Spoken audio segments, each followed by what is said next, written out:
Muito obrigado. Boa noite a todos. Prazer muito grande poder estar aqui com vocês. Mais um encontro em que nós podemos falar a respeito da doutrina, falar a respeito das questões cristãs e podemos também participar do passe, essa reposição de energia que tanto nós precisamos e tanto nos faz bem, principalmente quando ficamos desequilibrados. E a existência nossa é pautada muitas vezes pelo desequilíbrio, né? Muita gente fica tentando entender por que nós sofremos, por que as coisas dão errado, por que as coisas dão certo, e esquecemos de avaliar o quanto de nós tem participação efetiva nisso. Por isso o tema de hoje, falar sobre o bem e sobre o mal, na ótica espírita, tentando compreender, dentro dessa terminologia, quais são as ações que nós podemos realizar e aquilo que nós temos que coordenar na nossa vida de modo a buscarmos o bem. Nós sabemos que muita gente adoraria ter um elemento causador do mal como justificativa, até porque o que a gente mais quer na vida, né, é achar alguém que possa assumir os nossos pecados e as nossas dívidas, né, as nossas falhas. Então, se existisse uma entidade ou um ser que simbolizasse o mal e que pudesse ser jogado nessa entidade todas as nossas falhas, seria ótimo e excelente. Só que não é assim, né? Boa parte das religiões até utilizam isso, essa figura de linguagem, como sendo a resposta para todas as nossas questões. Tudo aquilo que dá errado comigo é culpa do, né, fulano, é culpa do ciclano, né? E dão nomes variados para eles, né? Satanás, Beelzebub, diabo, coisa ruim, não importa. Várias nomenclaturas são dadas essa entidade, né, imaginária, mitológica, que faz com que muitas vezes nós queiramos ter na nossa vida, até porque seria delicioso eu jogar para essa entidade todas as minhas falhas, todos os meus defeitos, todas as minhas mazelas. Só que não é assim, né? Jesus, quando traz a mensagem dele de bondade, ele revela para a gente que tudo aquilo que nós fazemos, nós somos responsáveis. E seja por bem ou seja por mal, nós temos uma responsabilidade envolvida.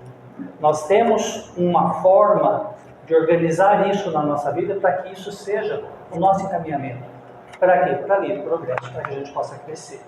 E esse assunto, o bem e o mal, ele povoa toda, né, a produção de Kardec, mas ela se destaca basicamente em dois livros específicos, que são o Livro dos Espíritos e a Gênese.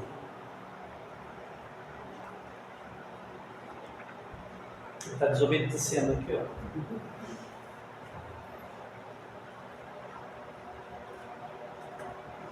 Pronto.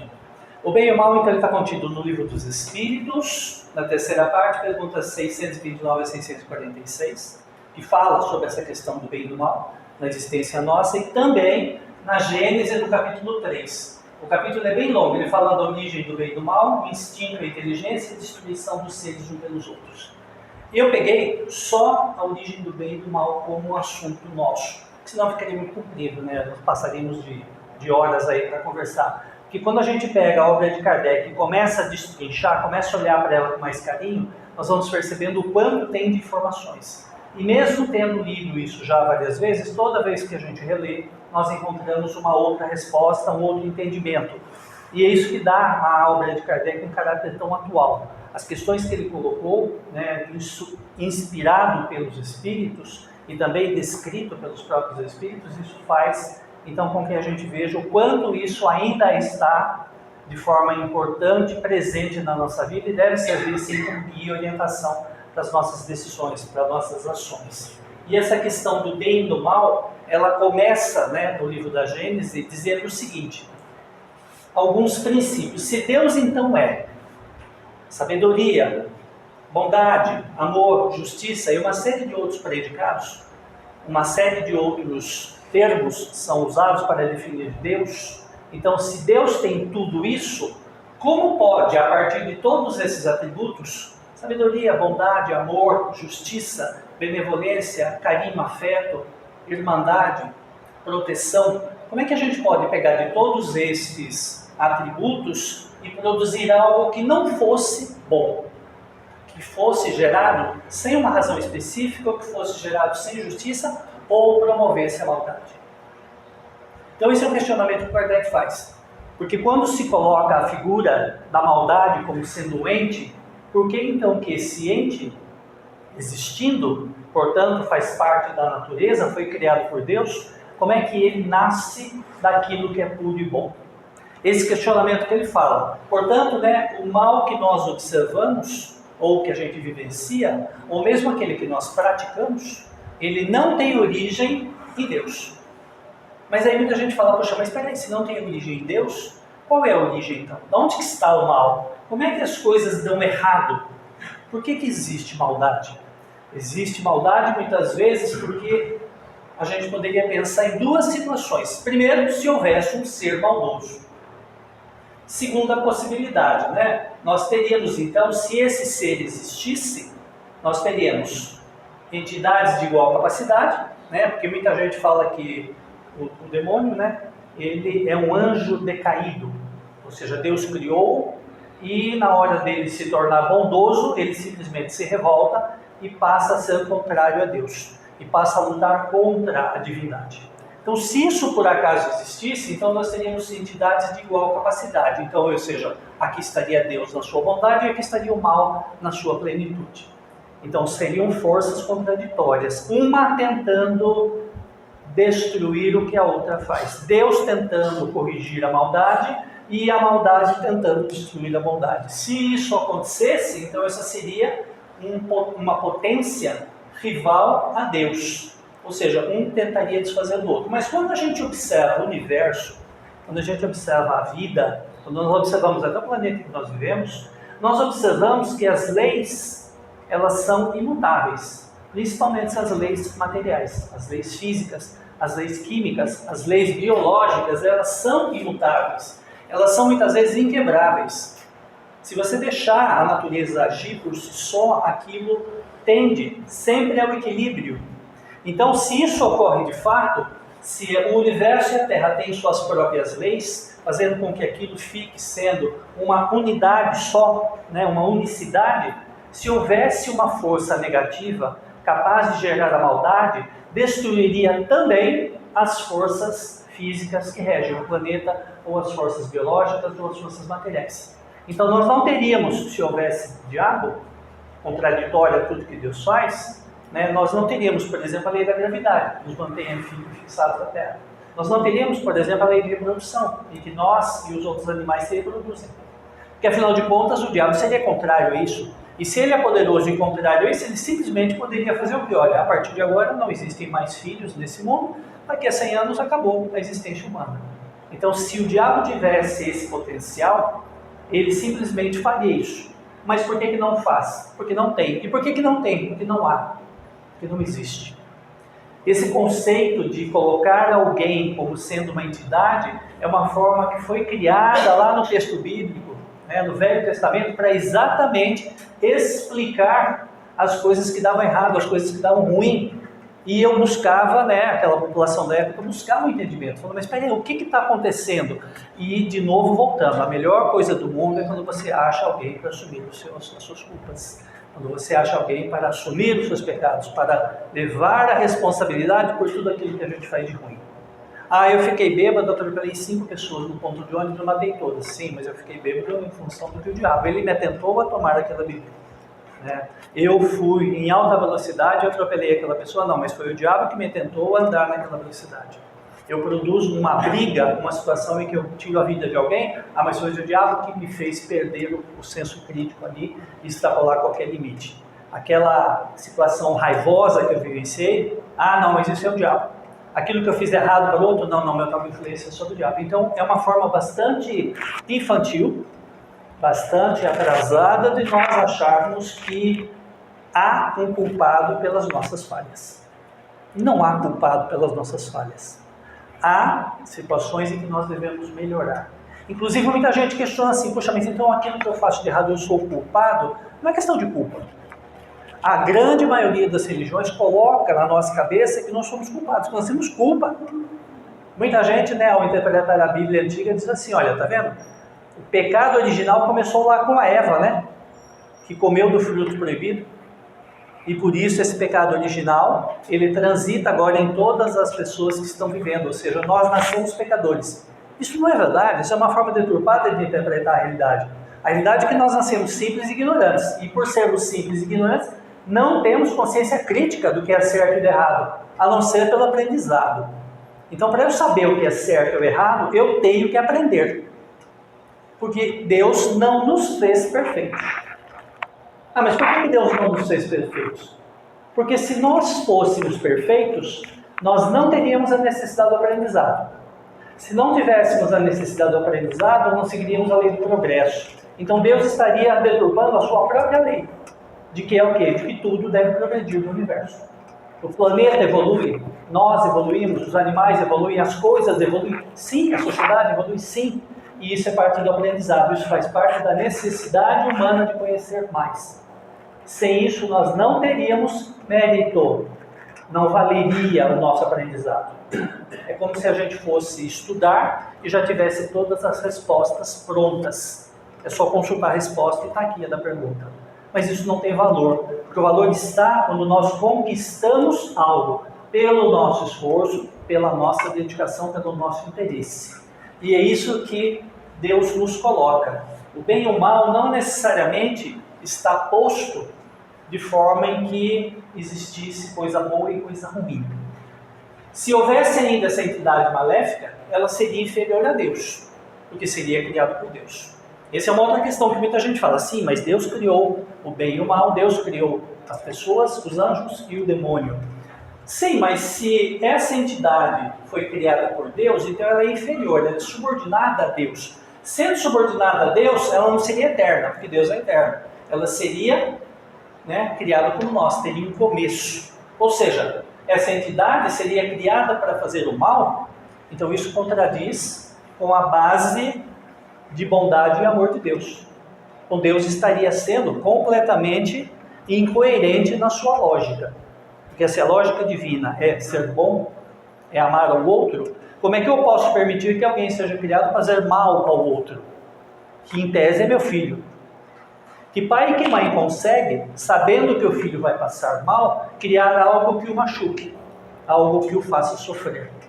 O pai e a mãe não conseguem fazer isso, exceto se forem doentes. Mas numa relação normal, você não consegue fazer com que o seu filho seja posto numa situação para sofrimento. Quando isso acontece, é porque nós não temos controle das coisas. Então o sofrimento acaba acontecendo, por consequência disso. Então, contradizendo a bondade de Deus, isso leva-nos a pensar, então de tudo isso, se não tem maldade específica, se não é um ser, de onde que vem então o mal? Vem de nós. Nós o quê? Seres humanos. O quê? Incompletos. Por que nós estamos incompletos ainda? Porque as nossas capacidades são muito limitadas. Nós não temos ainda a capacidade de compreender todo o conjunto da existência humana ou da obra. Nós não temos ainda a capacidade de entender todas as situações ou a finalidade que as coisas têm. Então muitas vezes nós encaramos maldade como sendo, puxa, o que está acontecendo? Nós não sabemos. Porque nós não temos a capacidade de entender o que foi antes. E nós não temos a capacidade de entender o que vai ser depois. Porque nós estamos vivendo este momento aqui agora. Muitas vezes estas ações, elas vão nos conduzir para uma melhora e elas podem ser reparação de uma piora. Em toda a nossa existência, a gente sempre sai do pior para o melhor, sempre. Mas esse movimento é um movimento lento. Ele vem acontecendo ao longo do tempo. E nós não sabemos qual é a verdadeira intenção do Criador. Nós achamos e nós aceitamos que deve ser a evolução futura. Mas o como vai ser isso, de que forma vai se dar, em que situação vai se dar, nós não temos como saber ainda. Até porque nós não estamos passando por isso lá no plano espiritual, estamos aqui encarnados. O dia que a gente desencarnar e estiver lá no plano espiritual, de frente de mais informações, de seres mais elevados que cheguem para a gente e digam, olha, a regra é o seguinte, é assim, assim, assim, talvez nós entendamos aí, compreendamos um pouco mais dessa magnitude que é a vida humana dentro do universo ao qual nós estamos inseridos. Então a gente julga as coisas sob o nosso ponto de vista, sempre pela nossa compreensão. Por isso que foi criada essa figura do demônio, porque naquela época, há 2, 3, 4 mil anos atrás, quando começaram os primeiros escritos bíblicos, era a linguagem que o povo compreendia. Eles precisavam da ideia de um Deus que fosse violento, né? Um Deus vingativo. Ó, se não fizer o que eu quero, vai apanhar, vai sofrer, eu vou cortar sua mão, eu vou furar seu olho. Porque é assim, né? Você lê o Velho Testamento, é um show de horrores, né? De sofrimento, de castigo, de punições. É um show de tortura. Você vê pais matando filhos, filhos matando pais, as pessoas se destruindo. E muita gente ainda pega isso como uma regra. Isso tem que ser conceitualizado para o momento atual. Isso servia para lá. Por isso que Jesus veio e falou assim, peraí, eu não vim destruir a lei, né, que é a lei mosaica, eu vim complementá-la. Com o quê? Trocando a vingança, né, pela bondade, trocando a maldade pela bondade, trocando aquilo que dava errado por aquilo que deve ser feito de forma correta. Então, se nós julgamos isso do ponto de vista pela nossa compreensão, é claro que nós teremos e temos, julgamos pelos nossos interesses, ou pelo interesse do grupo ao qual eu estou inserido.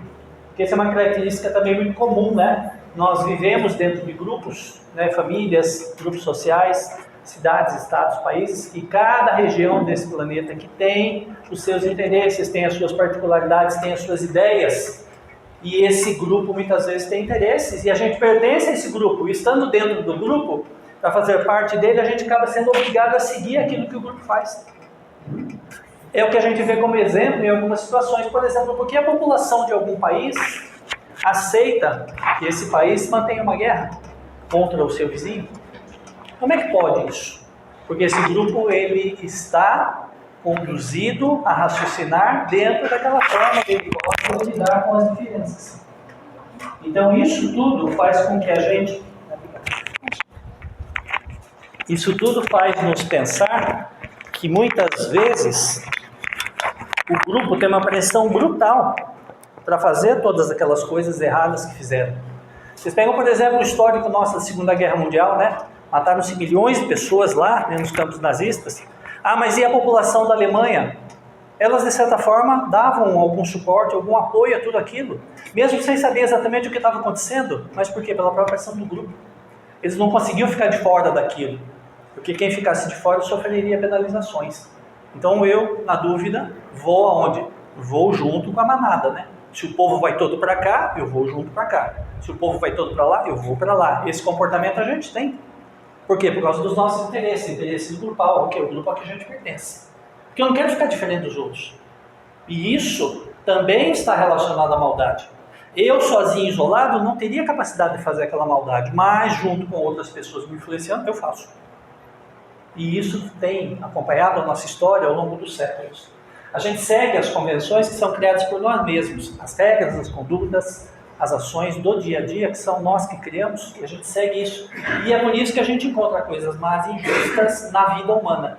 Por quê? Porque tem interesse.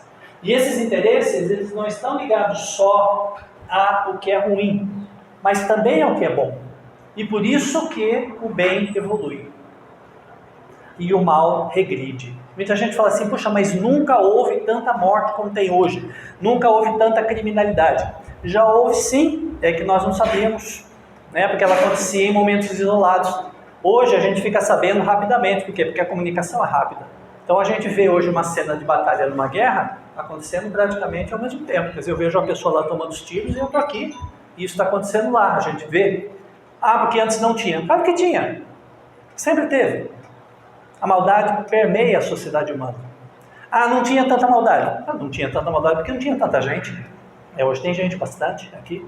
Você pega uma população do mundo aí de 8 bilhões de pessoas, um volume grande de maldade, você pega lá com 1 bilhão de pessoas há 100, 200 anos atrás, é claro que tinha menos, porque tinha menos gente, né? Menos gente para fazer besteira.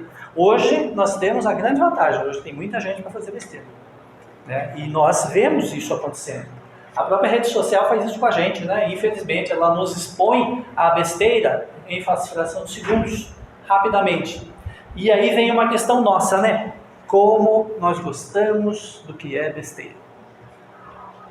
Principalmente se tem alguma cena maldosa, se tem alguma coisa que tira pedaço, tem alguma coisa horrível. Oh, que horror! Mas a gente não deixa de ver, né? E não deixa de compartilhar com as pessoas do nosso grupo. Então, o bem evolui, sim, graças a Deus. Por quê? Porque nós recebemos essa inteligência lá na hora da criação. Quando fomos criados, simples e ignorantes, né? Quando nós despertamos a nossa consciência, foi colocado dentro da gente essa coisa: olha, vocês têm que ser inteligentes. E essa inteligência ela vai se desenvolvendo ao longo do tempo. Quanto mais a gente passar por experiências, mais ela fica, né, desenvolvida. E por isso a gente pode atenuar ou reduzir até o efeito das coisas más, usando o nosso senso crítico. Muita gente fala: poxa, mas é o livre-arbítrio? Sim, é o livre-arbítrio. É a nossa consciência? Sim, é a nossa consciência.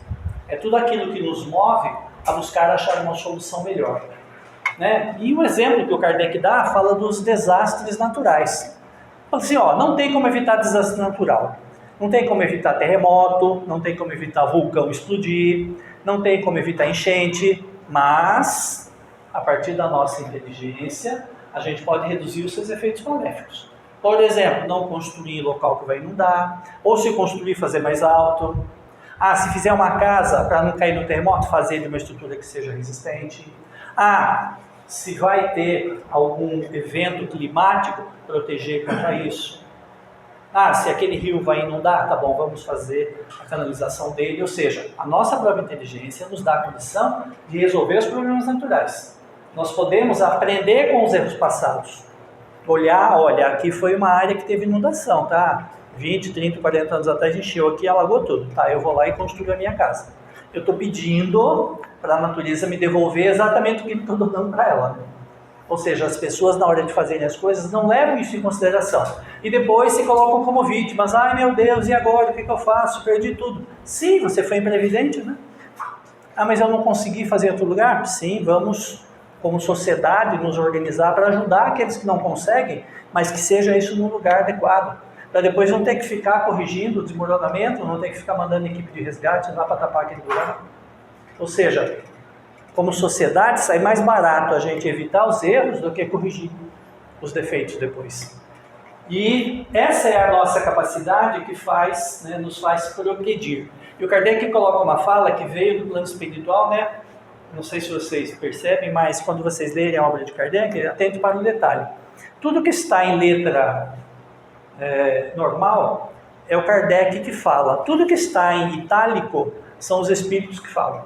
Então, quando você quiser abrir um livro do Kardec e saber se é ele que está falando ou se são os espíritos, é só ver o formato da letra.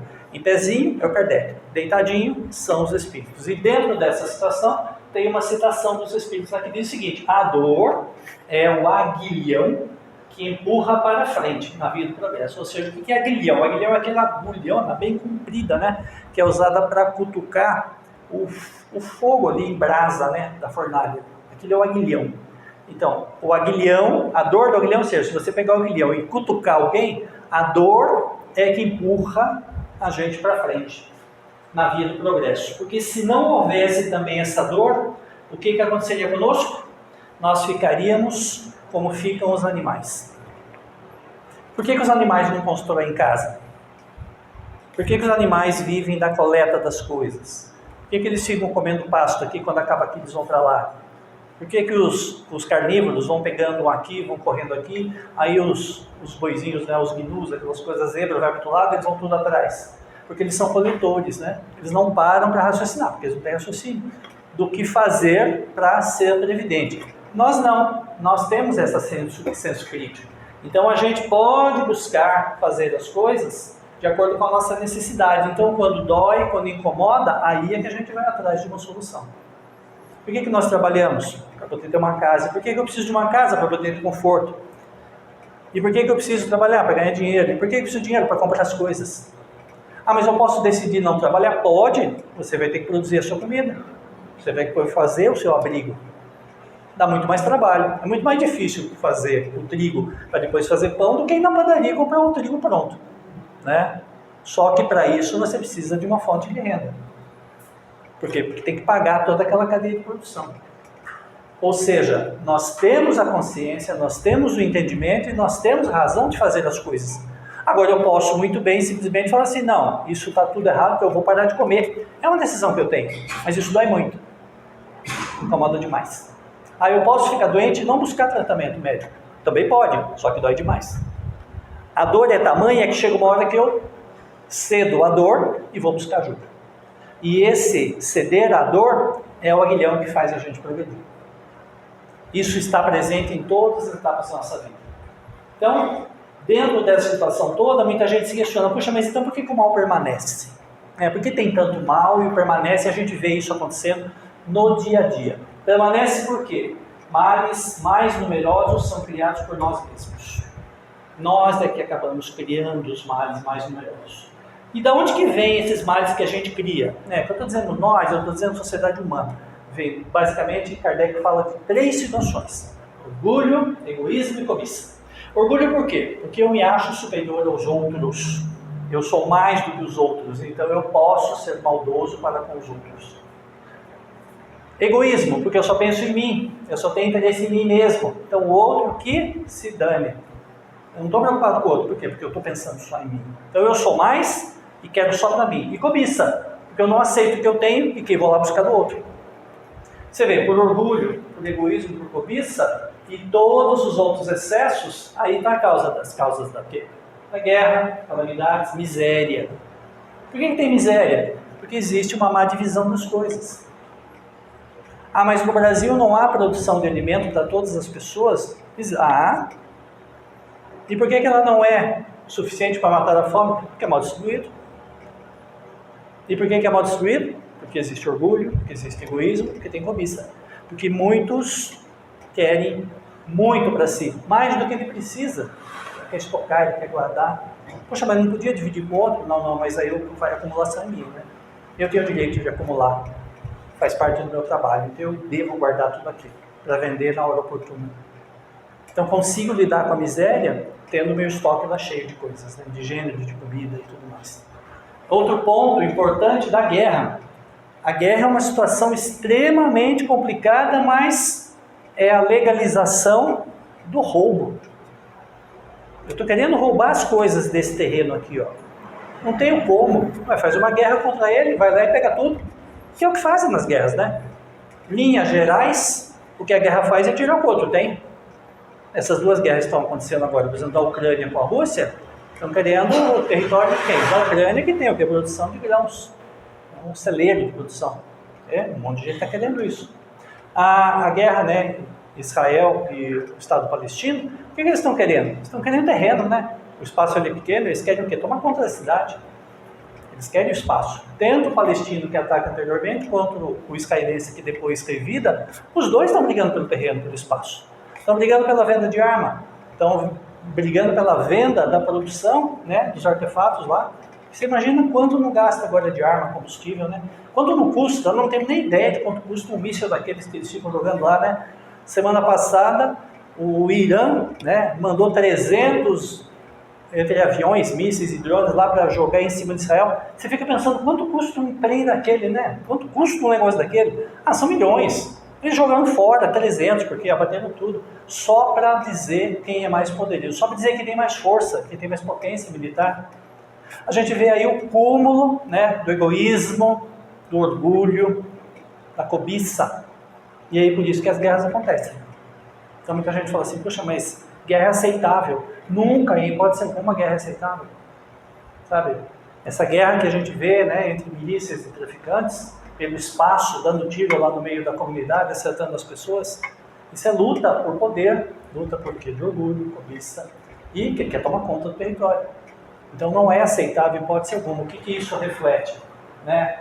As causas dessas dissensões sociais, das injustiças, da opressão do mais fraco pelo mais forte, e grande parte das moléstias e doenças, inclusive físicas e mentais, né? Você imagina você crescer num lugar desse, viver no meio de um tiroteio. Mentalmente você vai ficar como, né? Lá no futuro. Né? Tudo isso tem que ser repensado, e Deus, quando coloca para a gente as suas leis, elas estão cheias de sabedoria, só que elas não têm outra finalidade que não seja o bem. O que a gente encontra é que são leis não cumpridas, leis não seguidas. E são simples, né? A gente pode ver até nos próprios mandamentos, amar a Deus sobre todas as coisas e ao próximo como a si mesmo. Esse único mandamento já é suficiente para não ter maldade. Mas ainda detalha, não pode matar, tá bom? E as próprias religiões de origem cristã e judaica vão lá e matam. Aliás, quantas guerras, quantos assassinatos não são feitos e foram feitos em nome de Deus, em nome da religião. Ah, você é da minha religião? Não, então eu vou exterminar você. Por quê? Porque você é uma ameaça para mim. Não consigo conviver com aquilo que é diferente? Manda matar. Ah, mas você tem uma outra orientação religiosa? Manda matar. E isso a gente tem visto ao longo da história humana, né? Centenas de fatos acontecendo. Ou seja, o que é isso? É desvirtuamento da finalidade do bem. E aí muita gente fala assim, poxa, mas é Deus que é culpado. Deus não tem culpa nenhuma disso, muito pelo contrário, ele estabeleceu as regras para serem seguidas. Quem tem culpa disso são as pessoas que deixam de cumprir os preceitos divinos. E aí a gente fica pensando, poxa, então estamos todos perdidos? Não, tem o caminho do bem. Nós podemos seguir o caminho do bem, ou seja, nós temos salvação? Temos. Eu escuto às vezes, algumas pessoas falarem assim, a humanidade não tem mais jeito. Vamos esperar o planeta acabar para começar de novo. Não precisa, nós temos jeito. Até porque isso é uma decisão que a gente tem intimamente. O caminho é traçado pela nossa consciência. A nossa consciência nos diz o que é certo ou errado. Você aí sabe dentro de você o que você faz, se é certo ou errado. Porque isso está dentro de você. Não precisa alguém te ensinar. Ah, mas isso aqui é errado, não, isso aqui é certo. Não, você sabe. Você sabe quando isso é prejudicial, porque a lei divina está gravada em nosso ser, está gravada na nossa consciência crítica. Deus nos fez lembrar disso também inúmeras vezes, mandando profetas, espíritos de luz, até o próprio Jesus, missionário encaminhado por Deus, falou, olha, vai lá, ajuda esse povo, esses sofredores coitados, para ver se eles se ajeitam. Ou seja, várias doutrinas e filosofias foram expostas ao longo do tempo. O próprio Espiritismo, uma filosofia, uma doutrina, que vem expor exatamente isso. Olha, parem de sofrer, para vocês se melhorarem, sigam o caminho do bem. E com isso a gente pode, hoje inclusive, hoje em dia, hoje em 2024, a gente pode ouvir relatos de bons espíritos, de boas comunicações, que vêm trazer para a gente também, olha, aqui estão as informações corretas, faça isso, faça aquilo, para a gente poder exatamente não se desorientar. Então o plano espiritual ainda continua cuidando da gente. Eles nos alertam, nos orientam e esperam que a gente consiga o quê? Buscar a bondade divina.